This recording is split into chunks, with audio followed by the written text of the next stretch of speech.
The content presented in this video podcast is intended for educational purposes only.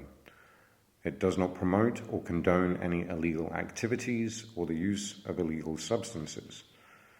The information provided should not be considered as legal or therapeutic advice. Always seek the advice of a qualified professional for any legal, medical, or psychological matters. Viewer and listener discretion is advised. Welcome. This is the Alchemist and The Soulution, our second episode. I'm Matthew the Alchemist, and I'm Jez the Solution. And today we have Penelope Mavor, the Earth Converser, with us. And welcome. Thank you. I'm so excited to be here. I just love how you've just manifested this in such a short time. It's like, whoop, Yeah, doing it.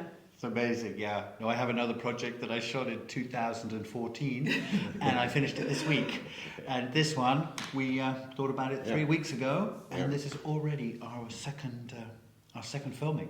Yeah, we've already gone through the processes of editing it and putting it on a platform, and just like really the energy behind the collaboration and the project is really buzzing. I'm super stoked. Super stoked about the whole thing. Yeah, very grateful. And again, I also want to say, like, what a cool setup we got here. No, it's amazing. I mean, Such really. a cool setup. We started last was it last week we filmed? Yeah, it? last Thursday. So we had one camera. I just want to point out we've got 1, 2, 3, 4 cameras now. We've got a nice little 361, thank you, Dwan, Hello, nice one. We've got the iPhone going, we've got a couple of other ones. The evolution in a week is bonkers. Well, we've got a lot of stuff here in the Tower of Love, which is just amazing to have this space, to be able to do this, and to have wonderful art that we have from various friends, from Ileana again.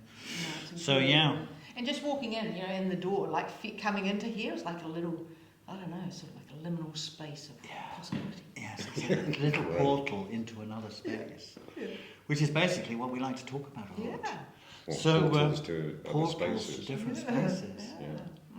So can I ask a little bit more about the Earth Converser? Because that I'm really interested in. It's a fascinating thing that I don't know anything. So therefore I'd love to hear you explain in your words how that is, what that project is. Yeah, thanks. I mean, my background's in sustainability, and I've been working with leaders and teams and organisations around that thing. I would have, now I call it like hashtag people and planet, but I didn't know it was then. It was just helping people in consciousness, and then bit by bit, it was sort of like, well, how do I, what's really going on there? And I felt that there was like the theme that any issue they had, whether it be personal, individual, or with their boss, or a supply chain, or marketing, or innovation, that it's about disconnection with ourselves and the earth. And it was like, so what do I actually do? And so I went for a walk on, my wisdom walk, and it was like, it is about earth conversing, like our conversations with the earth. And so I liked it. I liked the name. And then it was a friend actually going, she said, I'll have to do some earth conversing. It was like, oh, that's cool. That's become a noun. But I always say that, like it is our connection or communion or relationship with the earth. But everybody has their own name for it. I mean, you do. What do you, what's your connection? What do you call it? I mean, everybody, I've just hashtagged it. Yes. Because I have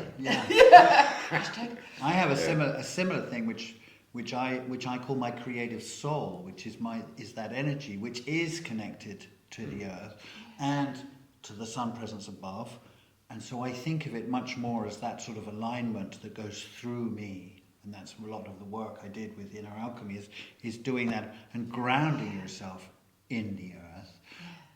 And I'm listening. My main part is to hear my inner voice, to try and get in contact with that heart resonance, heart intelligence, wisdom. But a lot of that is coming from the earth, and which is what I've done with you and done with my 2 stepchildren is go on one of your walks and be silent. Put in intention. Yeah. And be silent. Yeah. Because it So is would that, you say, you know. would you say that's yeah. you know, a practice or Yeah. slowing down? I would imagine these are practices that you use maybe to help you listen better, to be open to have the conversation with the earth. So is it, could you say it's intuition? Yeah, that's so is that lovely. the inner voice? Yeah, because I think, and definitely for me, background in outdoors. I'm a Kiwi kid, love the outdoors, and outdoors has always been important to me wherever I am, in terms of being in a city or what have you. But it was through like meditation, like learning to quieten my mind, to then listen to my inner voice. Yeah. And then it's like, and then noticing that life is here. It is inviting us into a conversation. It is inviting us into that connection. And that's our work to do, isn't it? Like, who am I? What's my essence? And what's my relationship with the external world? And so it's, become a practice. Yeah. Like, and I think that's, whether life is here, like the air, the water, like this is life here, and it's easier to do it in the wild, more natural world, and we are invited into that silence, and because I think that if we don't access that silence and solitude, I think we can do lots of things in community and with a human, but then more than human world, there's a different energy, a different vibe, and so therefore, the trees and the birds would have nothing to say to us if we don't know to listen to our own voice, right? No, because I think they do. There's a great book that's the trees speak. You must know that book. What's it called? Yeah. But they have wisdom in. They have, people love to hug a tree, and it's not just. And that's sort of part of essence, part of spirit, but it's also specific a little bit to that tree. And it's like the mycelium that are going under, and some of the work that we do within that. Well, I just had a memory. So I'm just going to drop in. My family came over from Ireland and the UK. Uncle, 2 brothers, 2 nephews.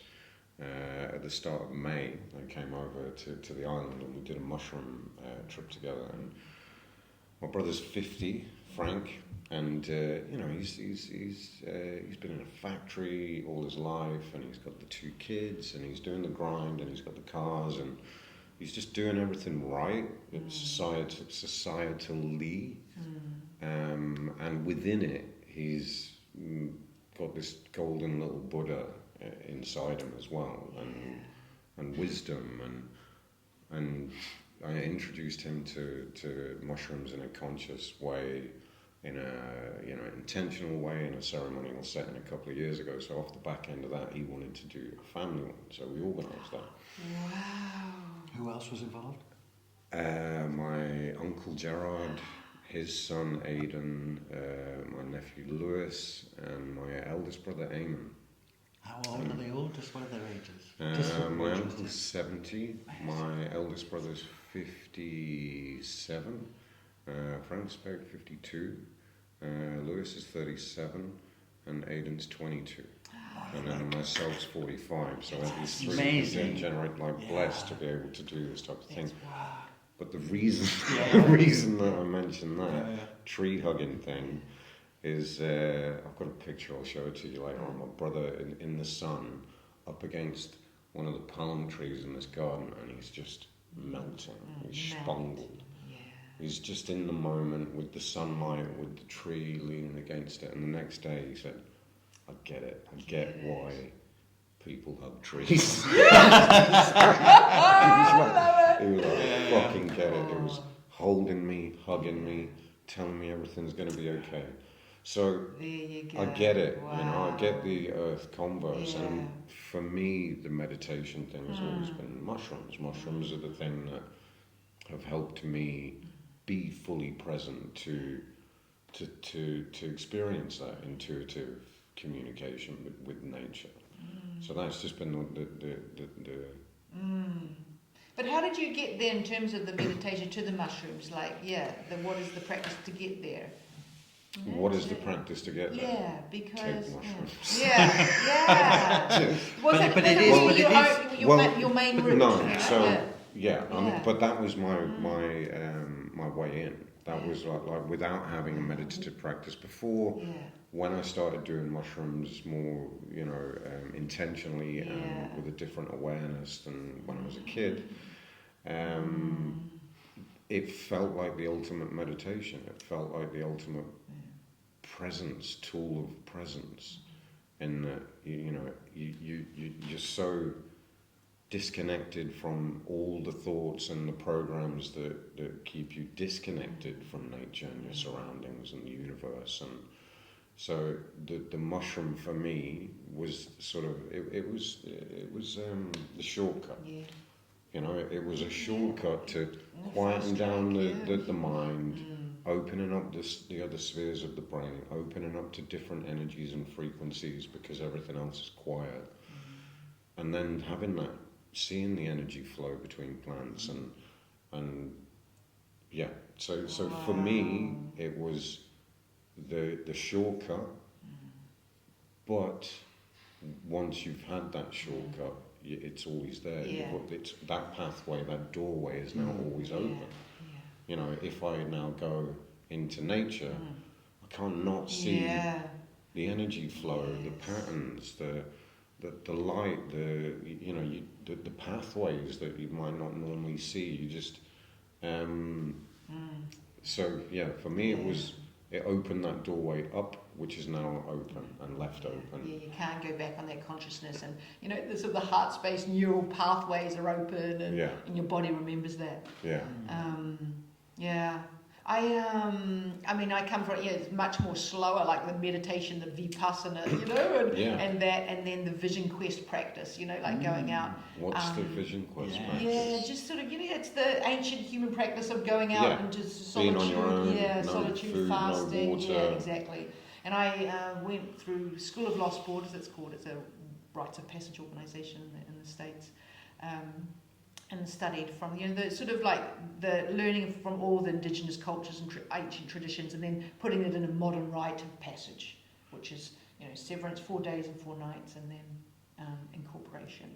And so I use that element even on the solo together, which is 2 hours solitude.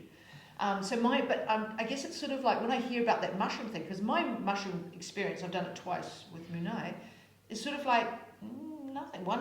My last, the second one, I just saw black. And so nothing. No, so I hear that and I go, I'm kind of a little bit jealous. I know. Yeah, because what would it be like in like the mushrooms? I need to build up my relationship with the mushrooms because I do believe everyone finds their path. It could be, it's a book, a podcast, a relationship. We get enlightenment through a breath, through sex, through dance, through wherever. The pathways to get to that space are exactly. But have you tried doing it with your eyes open? And in nature, because I've done ceremonies with Munai and they're amazing. Because when I go inside, and the majority of them are inside. And amazing, and I'm meeting my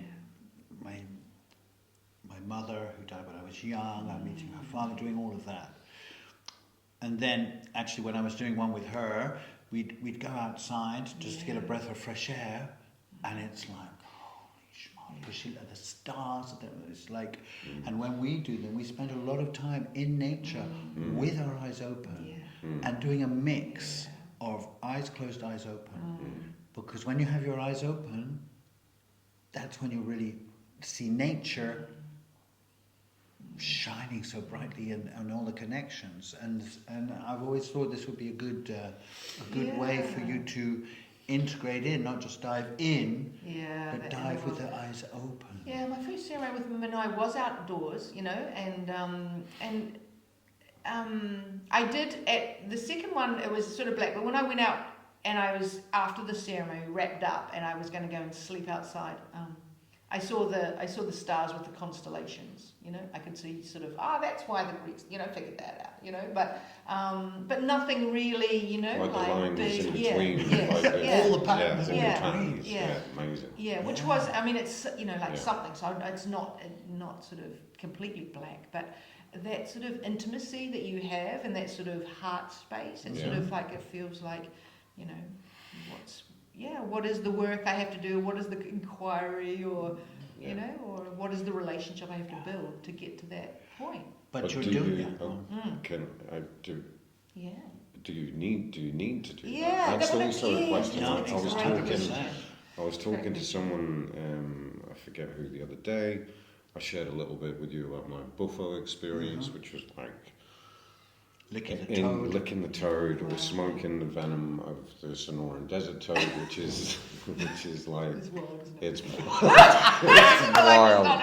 It's wild. Who fucking figured that out? Like, well done, Mac. What is the transformation? This toad. How do we? Okay, let's. What juices can we get out of it and smoke it? Like, well, it's the same with ayahuasca. I mean, ayahuasca is like, it's two different things that you put together so that the one is released. Yeah, but that's mushrooms, no? You know, but it doesn't happen unless you do something. Yeah, but I feel that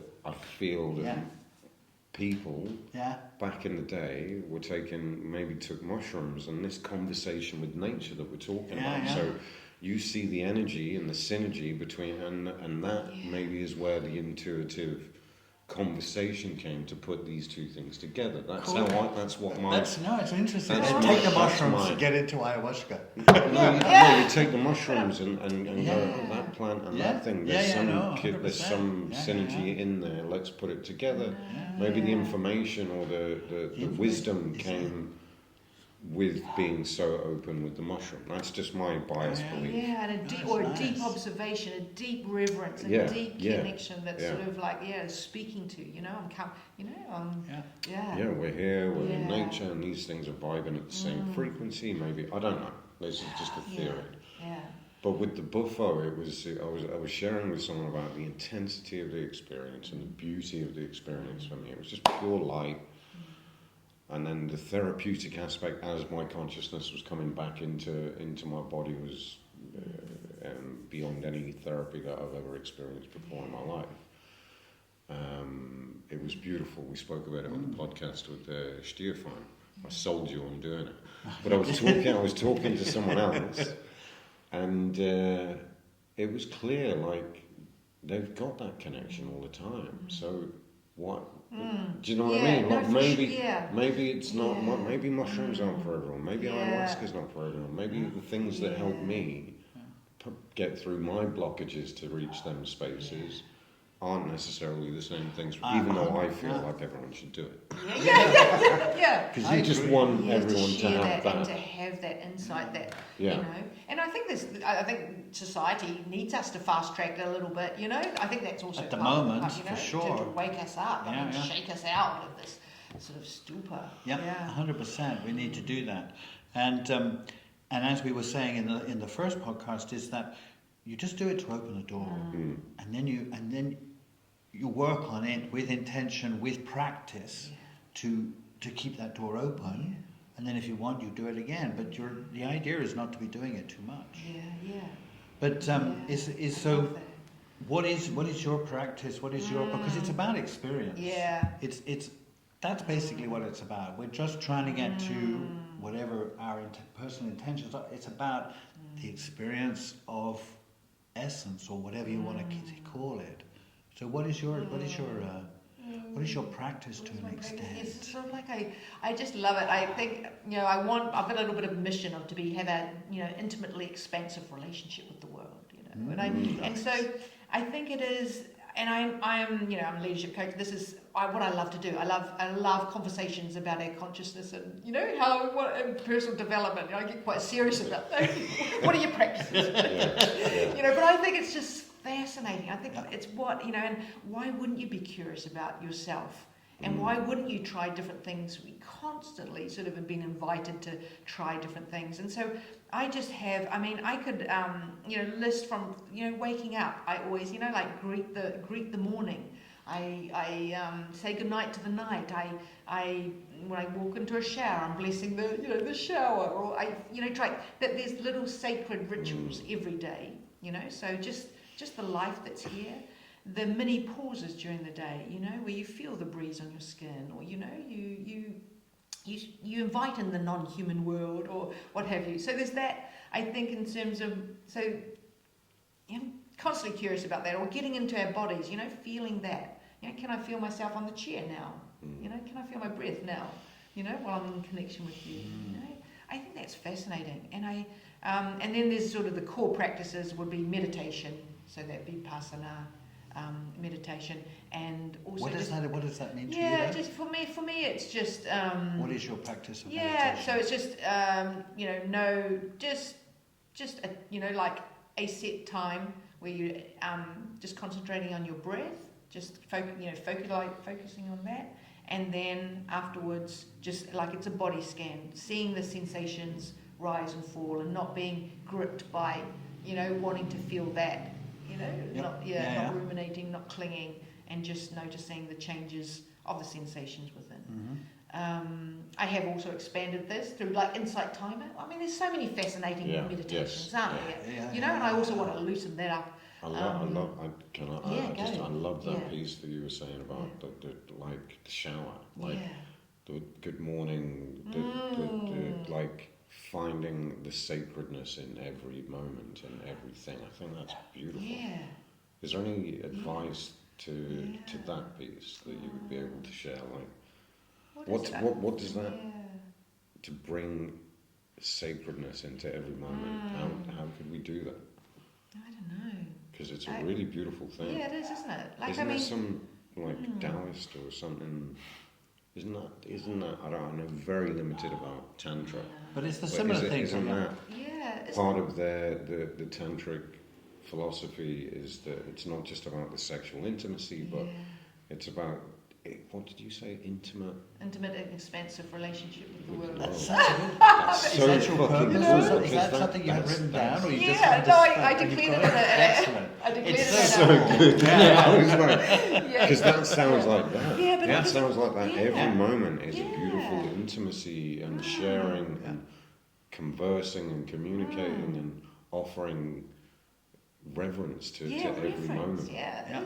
I think with the Intimate Expansive, it was an intention and a vision quest that I was part of. I was a guide at the time in this particular one, but I went out for 24 hours. And this is sort of, again, really clear to me. And it was kind of funny because I tell this story, but a hummingbird came straight at me and went, and it was like that expansiveness, those wings and that beak, that's what you are to do that.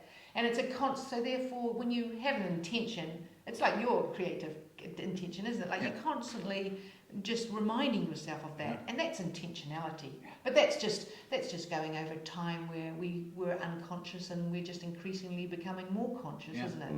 So the practice is that, and then of course I learned these practices of the sacred, and I did my podcast, Earth Converser podcast. The lovely Gemma, she talked about the sacred and the ritual, and so then that plants the seed, and then. Charles Eisenstein, who I love, he wrote about the guy David White, the poet, mentioned, and I'm pretty sure he used it in his poem, but he talks about the guy up in the island, the fisherman, who gives blessings, to the morning, to his food, to the chicken, to the fish, to the every time, This is it's similar to what we do with CR4. Yeah. But because it cycles round. You release, reinform, rejuvenate, and remember. And that doing what you're saying there is like why you say grace. Yeah. Gurdjieff always used to have a practice that whenever you walk through a door, you would remind yourself of the sacred, of looking both in and out at the same time. And it's because we're just so forgetful. We get into life and you just, and the more that one can actually breathe and remember, I remember the last trip that we saw. Those fucking mushrooms, dude. The last trip we did together. That piece came in a lot with you. You were going like, cha, chaka, chaka, cha, wah, da. And I was like, dude, what are you doing? What are you doing, man? Well, And you were like, I'm remembering. But there were two Because things. Yeah. and I think that's brilliant, because that's for me an integration piece. That's like you're doing something to ground into the remembrance of what's going on in the experience, either the connection with ancestors, the connection to the fire, Because it was both and you're that. creating an anchor into that. And then, so later on, you can tap back into it with that, whatever it is. You're there. Right? So I thought that was fucking brilliant. Because I was remembering, and it wasn't so much remembering fully, like remembering a past life, but it was like feeling that past life, feeling that I had been someone there was one that was like in a Mongolian or Japanese temple type situation, and it was like not quite seeing, but almost in it, and it was like, okay, then I'm here, and this is where I am. I want to remember. Part of it was trying to get me out of your head, wasn't it? You're like, hello. Before I've got a question, like in terms of, because I don't get a sense of past lives, I can't sort of access that. Like before the mushrooms or the psychedelics, were you able to access? Not at all, and it's only happened. It's only happened recently. It only happened on that one. I mean, although with Moon, I've connected with my grandfather, who died when I was 4, and I connected with him. It wasn't a past life; it was with my maternal grandfather, who I didn't really know because he died when I was 4, and I had an amazing journey with him as a young man, and was just a small part. So it's like. But on the one that we did in the garden, it was like it was a lot of dancing, and we went from day into night, into the fire. We had time when we were on our own. We had time when we were together, and it was an amazing experience. There's sort of, I'm almost ready for another, because how long ago was that? I'm ready for another. It was like 2 months, maybe. It's 2 months. I did one at the start of the month. I was talking to someone. How often should I do it? Well, as soon as I did the toad, I was like, I find the woman. When am I going to do it again? Well, how often can you do this? But that's the thing. It must be, like when you've got that. Sort of like a craving for it, because the accessing, and that's the danger. Yeah, because there's also a part of me that is addictive. That is like wants to escape. Yeah. And it's like when you get these really profound, beautiful, experiences, they are very beautiful and connecting, and all these things that you don't necessarily get on a daily basis. So there's something very attractive about hitting them expanded spaces. But that's where it lies. That's where the magic is, because it's like I feel like what I got from that last trip, which I'm not going to go into to so much detail because that's part of my own personal therapy. I've been working on, and I've been working on within my relationships, my intimate relationships, my family relationships, because the things that came up in me that I needed to look at, that I didn't really look at, that make me more reactive, that make me less calm, that, so they're things that I've had to speak about to get out, and I've been working it, and I feel like it's settling in, and I feel like I'm in a kind of space. So I'm not. I do feel like there's a part of me that's making excuses to do it again. But noticing that, but also going, I'm alright with that. Yeah. I'm okay with that. Me personally, what would as long as I your recommend? life's going good. Well, this is it. As long as it's not distracting, it into your life, as long as I'm not grounding yourself. as long as doing the thing doesn't mean that I'm not taking responsibility somewhere. Yeah. That's where, to me, it gets dangerous. Yeah, if I'm shirking responsibility, then to do that, then it could be attached to the addictive past, and it's definitely not that my process now. But with clients, I would not recommend doing it the same amount of time. I've been doing it for a long time, and feel that I do have depending on the dosage and where we've gone and how expanded the experience was, I do feel like I can kind of process whatever came up quickly. Yeah. Yeah. And I live a life where I have these type of conversations with people all around, where we're constantly digging and looking at it and going, have you looked at this? And I'm able to share it on a daily basis with my community and the people around me. So I'm very blessed to be able to do that as well. But you're also doing sessions with other people Yes. where you're not doing No. mushroom. You are looking after other people doing it. Yeah. Sure. So you're looking after. So you know how you feel. You're feeling. You know you're doing your own ceremonies apart from that. But Exactly, you're yeah. dealing with other people, and thus you're. And there is a part of, I do feel like, because I do hold space regularly for people who are in that expanded state, I like to have at least a week, 2 weeks before to still feel that beautiful expandedness when I go into holding space as well, that I'm really connected to the mushroom while people are with the mushroom. Because me personally, I can't take a dose while I'm with someone, you know, because I'll go off. Okay. On my own, And you I'll know be that like, I'm out of here. Yeah, you know that. I've got enough stuff to still work on that I can't ignore it when I'm with the mushroom. Yeah. So I can't hold space and take.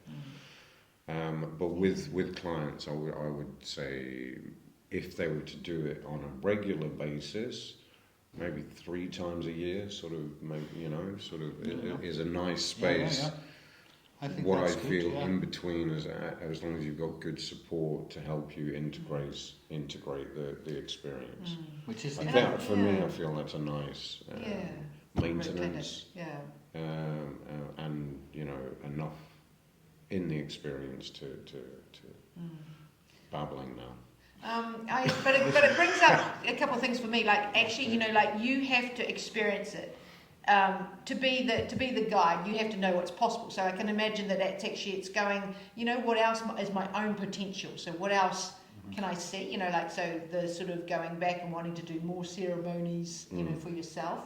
But then there's this, you've got this intentionality, you've got this strong, and I think one of the themes is from this podcast is going to be that integration. How does it improve my own life? How am I evolving? How am I transforming? And that's the judge of the effectiveness, isn't it? Exactly. But it's also like this just sounds like an intentionality and just sort of potential, and also knowing your own thing. Where do I get escape? Am I escaping, or am I journeying for my potential? Can I then feed this back to my clients? Or just have fun. Exactly, there's that as well. Or just enjoy being fully in the moment, feeling free, dancing to amazing music. To shine brightly. We want to Tap shine into brightly. Is what excuse me, we were saying about this is it's about transformation, and it wants to be deep, but it also wants to be humorous. It wants to be fun. It's life is finding that balance. It's what one of the Crea Collectiva sort of taglines or whatever put it is that we have to create the life that we want. Yeah. Within our community, within our family, within our community. That's our, that's what we need to do. We can't leave that to somebody else. We want to create the life, and it wants to be full of music and theatre and dance, and we need to help people create that community, which we're very lucky. We have an amazing community here. But you do that, you nurture that, you live that, right? Yeah. You're a big pillar in that community, But it is a conscious, creative community. The Crea Collectiva, which I plan to get back rolling again, is a definite is when I feel happiest, and it's actually when I'm looking after other people that I feel happiest. And then I'm also super happy living here. I luckily now live here with Laura, my stepdaughter, which is amazing. But I'm super happy alone. That alone time. Which is very much what you get into as well, helping other people getting into that. Yeah. I love it. I call it solid together. I think that's, this is just the essence of humanity, I think. Who is my authentic self? How is my potential? And how am I in relationship? Whether it be a partner, a friend, a community, and I see it even and on a bigger scale. What is Mallorca's relationship with Catalonia?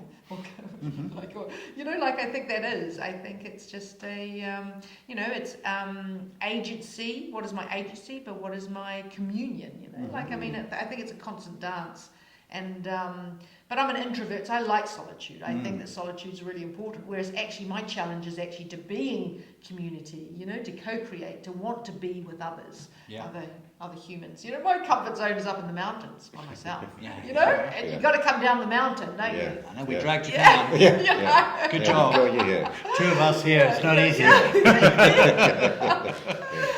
You know, it's so amazing. interesting. Yeah. Cool. Yeah, but where do you think? I mean, psychedelics will go in terms of, because there's sort of literally just in the short time.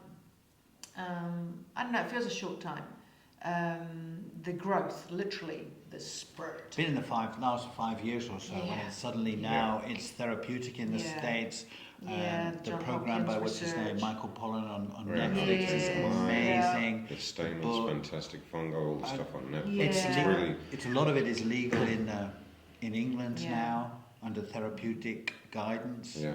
There's actually a really good, which actually is going out next week, which I'll listen to as an event about it, like a 7-day event where they're talking about it. But and I think it can really help. I think it can really help. It's the first time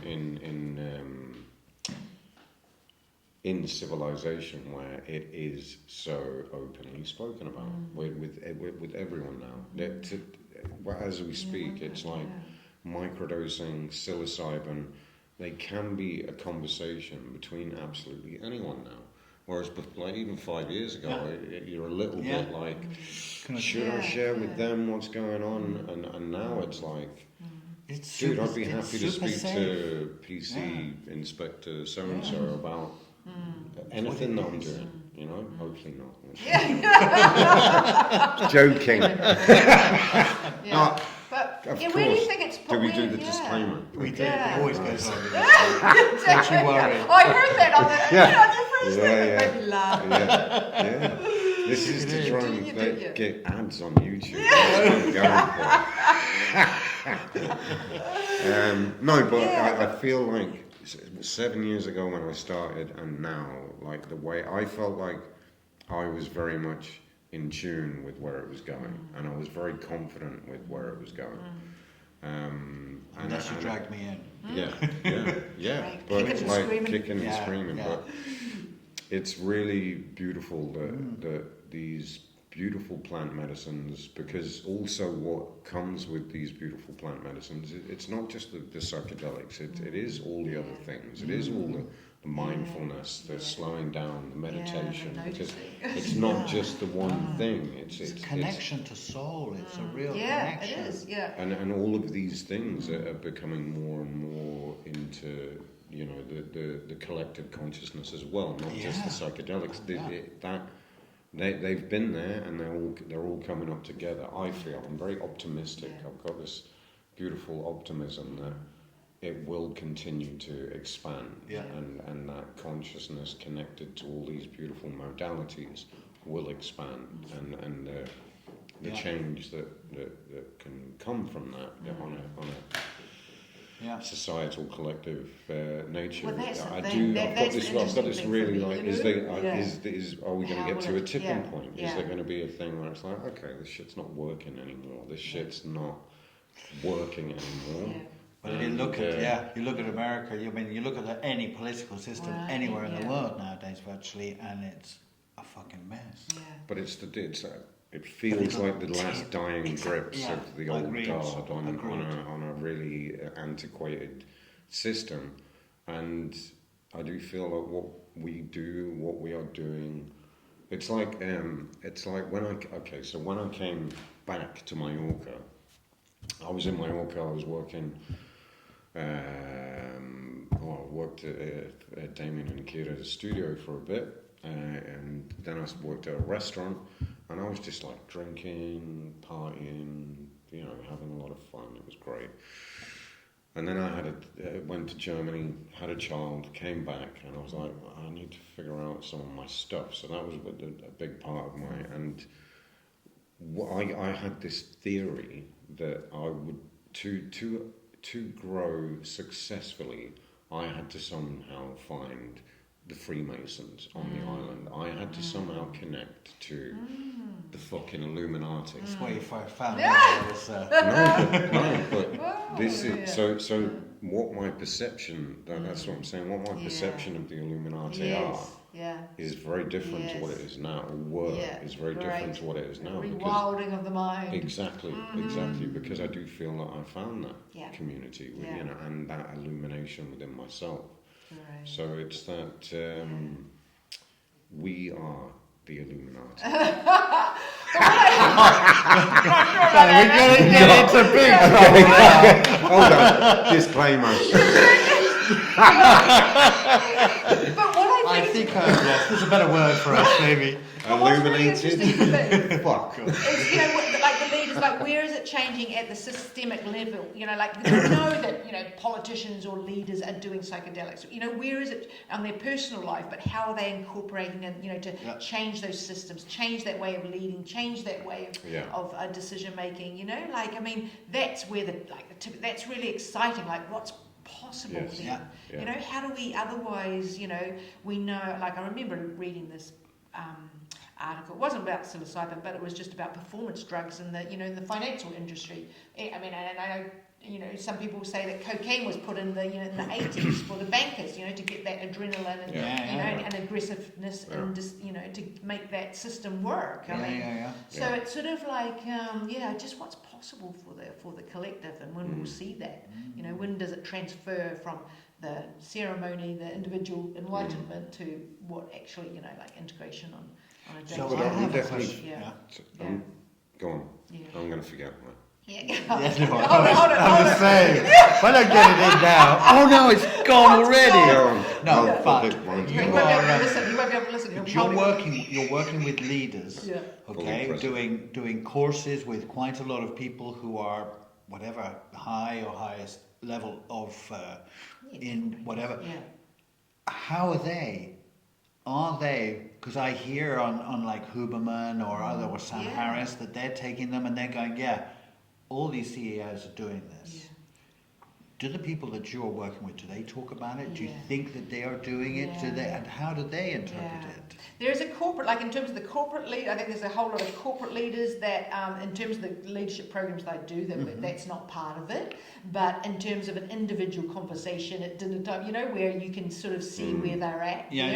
There is a group that I work with in a community where it's like in terms of trust circles, and so this group is built up together, like 2 or 3 years that have built up, and then they do ceremonies together. They're individual leaders, they're not in the same organisation, whereas they're experimenting with that. So I know, so that is, it's exciting, isn't it? Like whatever they're doing, whether it's psychedelics or just meditation, what are people's practices that are helping them take responsibility for their own transformation, and how are they contributing to the collective?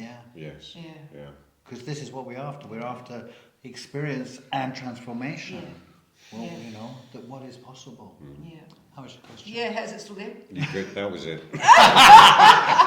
We have one mind between us. More Sometimes he has it all, and my mind is a blank. But we try and share. Are you a sponge or a sinkhole? I'm not a sponge. I'm not Just trying to be talking about my mind and the fact that I'll put something down here and there and it will just be gone. And I was trying to work out, okay, a sponge is something that like pulls all the, gets all the information in. I'm like wringing out the sponge. All the information just goes. And what was I going to the kitchen for?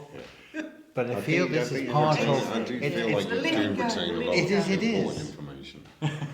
What do you say? I feel like you do retain a lot of important information. And you've taught. You definitely talk and teach and tap into your intuition that's been fed with all these beautiful practices and alchemy and that I guess you that's forget why where the fucking sponge is. It doesn't matter, I know, does it? It doesn't, because that's it. I put something down, it doesn't matter. Because I need to leave space for all the other things that go in. And exactly. You mentioned there's something about like in terms of the soul, but I wanted to. There's a guy who was really fundamental to what my Earth Conversing is, Bill Plotkin, and he's an ecotherapist, but he calls it soulcraft. Okay. And all these, and he includes psychedelics in terms of that. But just what are all the different pathways to our soul? Yeah, You know, yeah. I love that. I love, Yeah. soul craft. It's sort of just this co-creation possibility, and what's That's so cool. and very individual and collective, right? Yeah, and yeah. archetypal. Well, this is it. We're It's, standing on the shoulders of yeah. giants here, aren't we? Yeah, yeah. Yeah. Right? Yes. And it's Yeah. about, that's why I call it my creative self.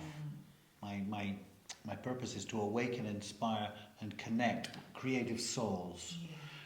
And because I think creativity is what does it, and because when we're being creative, we stop thinking, and we just start experiencing, and we get back into that childlike nature of seriously playing with things and doing it, and we're just entrained in that thing, and we're just like completely, and that's what one wants to, and everybody has a different way of doing that. We all have different times when we are like shining our brightest, whether it's like we're dancing with people, or we're alone in the forest, or we're with children, or we're doing pottery, or we're whatever. And then Do you have that at work when you work on set? Because I always get good feedback. Anyone that works with you is like, that's just like... Yeah, I've had a couple of... Do you have that play while you're at work? Yeah. This is it. My biggest thing at work is creating the space so people feel comfortable. They can do their creative job. I give them the space that they feel they can come to me, they can work things out, and it's a good vibe going. When I get on the set, it's a frequency, it's a vibe. You're coming in, so people feel, yes, I want to be here. This. If there is any tension, we can sort it out. And it's amazing. And that's. But that's leadership. I used to work for an organisation. Their strapline was, creating the environment in which people perform. The leader creates that container in which people are their brilliance. Yeah. And and it takes structure. There's a real they're really, to hold that space takes a lot, but allow that. That playfulness and people to be their brilliant selves. Yeah. Yeah, you do. Yes, it's what I'm doing. It's when I create dinner parties here, or creating the Collectiva. It's bringing people together and then getting them to. It's like inspiring them and connecting them. Yeah. Connecting them to themselves, connecting them to other people. Yeah. Well, you'll be doing that in your ceremonies. Yeah. Same thing, isn't it? How do people feel safe and Well, can it's, surrender into the whole that? process into of that. preparation, one-to-one talks, create the trust, answer any questions, and then exactly create the safe parameters and the boundaries and the safe borders. And, so people can feel free to be vulnerable, open, emotional, whatever comes up. And there's also that what I've found is the best way to do that is to be authentic, to be 100% yourself, not perform, not present yourself or me in that kind of set and setting. Don't present yourself as like the leader or the boss or the, we're going to do it my way, but whatever borders and boundaries that you're giving people, explain why for you that works. That when I'm in my process, if someone's interfering or talking to me, which I never do I? But with, to explain all the reasons why the things are in place because of my own personal processes and the depths that we want people to reach and go to during these experiences. It's an interesting one because it's a topic that came up in a collaboration that I did with the leadership, and it's how to find the balance with that. So when you collaborate with people, who's the leader? And my philosophy with collaborations and especially in this very delicate space of psychedelics, because you can, if you start. Okay, so let's say your ego is being fed because of the potential good work that you're doing with people, and you're getting all this beautiful feedback, like, I had this amazing epiphany and transformation, and thank you so much, and you start taking that on, and then you feel like you are the one with the power in the space. I feel it's a very delicate thing to play with, that, it can tip to becoming a little bit culty, or So I'm You've got still to watch yourself. No. Well, you've got to check in with yourself all the time, and also, there's also the question of like the lead. There has to be a leader as well. So it's a delicate, balance. You're a caretaker. You're leading. You're a caretaker. Yeah.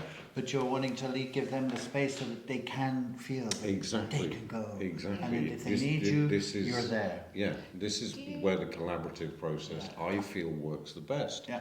Where there's not the one. There's like I trust you in everything that you bring, and therefore we do share the power and the responsibility and the energy. And it's a really delicate one. Yeah. Do you ask the mushrooms about that? You know, like in terms of about they say don't be culty cult. Yeah. Culty cult. Culty cult. But it's a nice little chicken, isn't it? You know, like that probably sounds like chicken, but check in. You know, like in terms of just to be aware of that. That's the consciousness, isn't it? And where if I get what's my tendency and what is the best leadership model? Is it sort of like a jazz that actually the saxophonist has to step in there and then everyone's okay about that, and then the saxophonist comes back. You know, maybe it's like that, or what is the model that's best for the environment that you want to create and the people and you'll have different people with different anxieties and different expectations or intentions, right? Or I don't know. I think it's having a harmonious team to hold the clients. That's, to me, I think the sweet spot to find that. Having a team that's harmonious, that trust each other, trust that when the other one's giving guidance, that it's okay. Trust when the other one's sharing from their experience, that it's okay. But you've got to build that trust and rapport with the team. You've got to build that, and it can work. It can work really beautifully. Yeah. It does. It does work. It does work really beautifully. Yeah. So, can I go off piece a little bit? I noticed on your Instagram that you were singing when you went to... So I want to know about that. I missed, because you did something here at the end of May. I didn't know about it, but tell us about the singing. It was so lovely. It was about singing to the land. Yeah. Oh, was this with Colleen and Nadia? Yeah. And they were so up for it, because it's something that my wise woman Vision Quest guide Emerald, she always sung, and I just know I don't sing much, but it's sort of funny, you can be out in the wilds and not actually even sing. Nobody's around, but there's sort of still a self-consciousness or something. But I just thought, it's once again a very intuitive thing. And an ancient thing that, of course, we sang to the land, of course, and listened to their own song or the external song. So I met Colleen and Nadia through Serafine with Curious Experiences. Okay, cool. And then I said to them, this is what I want to do, and we did it. It was beautiful, just really just so playful and I could see lovely. how beautiful it is in your face right now. I could see it. But I've been doing, because there's amazing people on this island, isn't it? And so I've done little collaborations, like I got with Friday Forage and Push Punyant, like introducing people to the wild plants that around our community, herbs that we medicinal eat. things that we don't know. I had Jeremy from Portugal who came to the men's circle, like Dionysus and Majorca. How do we rewild the sacred masculine? I just like doing little things Which like is that. amazing. So just playing around. Once again, it's how are the different ways we can connect with ourselves, each other. Yeah. So I hope you're singing regularly, because if you get that smile, going, I love it. Unleashing the voices. And you made up the song yourself, or you took it from a Maori, you penned the words or whatever? I have a Maori song that I learned because I told a story on Instagram that it was the first time I went to a Maori house in New Zealand, and the tradition is after the speeches, people individually get up and they have a waiata, they sing, and it's like I got up, I can't even remember, I'm not very like, McDonald, I don't know what I sang, but it was like right then and there, the shame, and so I have a song that I hold dear, Excellent. Yeah, and but this one here was really playful because Nerea is improvisation. She learned, and so you just listen to the birds. What would the birds sing, or what would be the sound of back home in New Zealand? What would that sound be like? And we just created a song and played and. Excellent. And I really want to do it in Pushpinyan because I love it. This is home, Well, and it's like in doing your it forest. there. Yes, exactly. That is your forest now. I know. I'm sure you do because you're the person who does that most regularly. Yeah, I do every day. Every day, and you're taking people up there. It's amazing. Well, I'm not taking people up there every day, but I No, but you go up every day and you're taking people and up it's there just, from time to time. that relationship with the land. Yeah. Amazing. So like playing around. Okay, so the other thing I want to know about is vision boards. You do vision, not just vision quests, where you're. I've never really done one of those. I've got one here. Oh, well, I do that, but don't you stick photos and things and like that's this? fun, isn't it? I've never really. Oh, I think I've done one once. Yeah. But you do one of those like every year or something? Yeah, just sort of like, and Miriam got us to do as the circle, but it's a in lovely, your women's circle you did one, and which just, is brilliant. I love it. I think it's sort of like, what is it? So how do we visualize it? And, particularly with more visual people, it helps. And you see the images and, how do we manifest the future we want? But I think, I'm thinking about it now. It's about not just thinking about it. What it does, it brings the feeling in, because that's how we manifest things. That's the it's feeling. not just thinking. That's it's the thing. bringing in the feeling, and then we will manifest. Yeah. How do you do that? Yeah. Well, by putting in these pictures that give you the feeling. So you're cutting out words and pictures, and this is bringing me the feeling of where I want to go. But we can do that right here, you can feel into the future that you want, and you just, it's sort of like, is it kind, is it open-hearted, is it creative? That's the embodied experience, isn't it? Absolutely. Yeah, thanks Cool. for the questions. Nice. Good. So, what else? Do a wrap. What else? I think we can wrap it, no? Yeah. Well, no, How we do you definitely feel? can. Yeah. I'm still nervous that I didn't turn the cameras back on. I've been thinking. That's so Are funny. they rolling? No, I need to go and have a look. This one went off. ran out of batteries, I think. That's why. Yeah, I think so. Which is fine. But anyway, we will say a huge thank you to Penelope. Thank you. Where do people find Fucking you? sweet. Earth Converse, Instagram, Facebook, Earth Converser. Earth Converse. At Earth Converse. There's a link. Yeah, we'll put stuff in, but Figure just that so out. they know. I don't feel like I'll LinkedIn figure much website, you can out. find me everywhere. Excellent. Wow, I thank just you am very excited much. about what's ahead for you guys in this. Thank you. You are our first guest. Yeah, thank you so much. Excellent. Really cool. And Lovely. for both of you people who are watching, thank you. Thank you. Ciao. And see you on the next one. Yeah.